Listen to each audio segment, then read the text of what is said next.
Yo, welcome to my Overwatch 2 tank tier list. If you want to see my damage tier list and my support tier list, they'll be in the description below. So let's start with Winston. I think Winston is A tier, really good mobility, really sustainable damage, good shield, allows you to play around it. And he's just really good combination, and he's really good in combination with a lot of dive characters, and he's quite simple to play as well.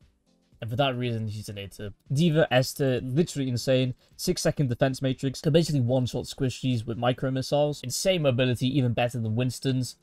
And she can just create a lot of space and hold a lot of space. For that reason, she's S tier. She probably needs some changes, but there is a tank that's better than her. Orisa, A tier. She's good, but she's not as good as the tanks in S tier. The new rework makes her fun to play, gives her a lot of sustainability, a lot of damage, a lot of carry potential. The ultimate is really good as like crowd control, but she doesn't have the same mobility as other tanks, and she's more of a stationary bunker kind of tank. But she's quite good for maps like push and for some control maps. Doomfist, straight garbage, into D tier. I wish he was S tier, but he's not. The main reason for this is he does no damage, he dies really quickly, and his shield is basically useless, which is the main change from here to Overwatch 2. Like on the tank role, is that Doomfist is supposed to be able to soak in more damage, and he just can't do any of that, and he can't kill people either, so he doesn't really have a place. He can be really good on low ranks, or if you master him to his absolute fullest and, you know, get inside the head of the enemy tank, you can really utilize his abilities, but he just requires too much time and too much patience to set up when you could pick any of the other tanks and they're infinitely better. Reinhardt, also A tier, classic Reinhardt, you know how to play him, you know how he works.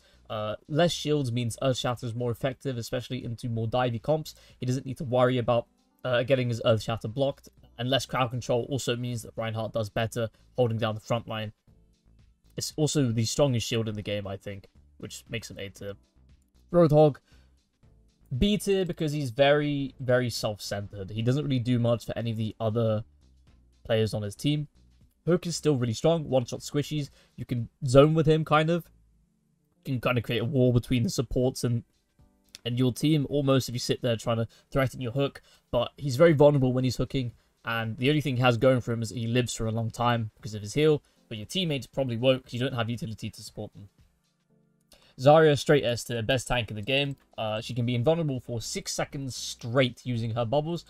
She can pretty much deny any ultimate in the game with her teammate bubbles. She can block basically everything.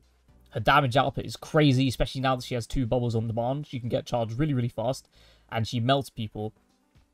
Along with the fact she has, like, basically self-charging health, right? Her blue shields. She's really, really good, and she's self-sufficient in a way because she can keep herself alive. You'll see that she's meta, and you'll see her being played in your ranked games. If you want to rank up fast, play Zarya. Ball.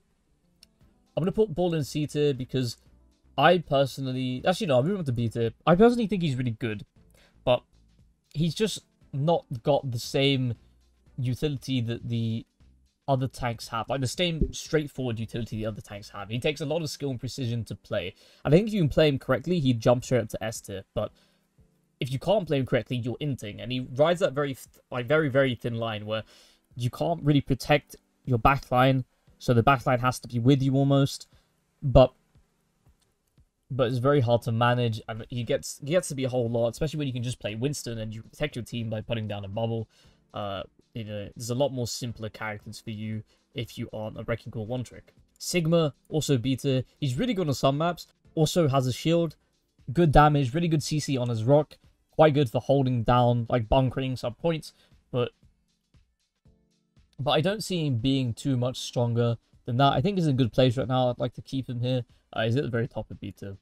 Junker Queen, also B tier. We saw her being played a lot in the Overwatch League, but I don't think she's all everyone's making her up to be. She does have pretty good sustain with lifesteal, but she can't really peel that much for her supports, and she's very head-on. She's pretty much only aggression, and for that reason, she can't really be much higher. But she is really fun to play.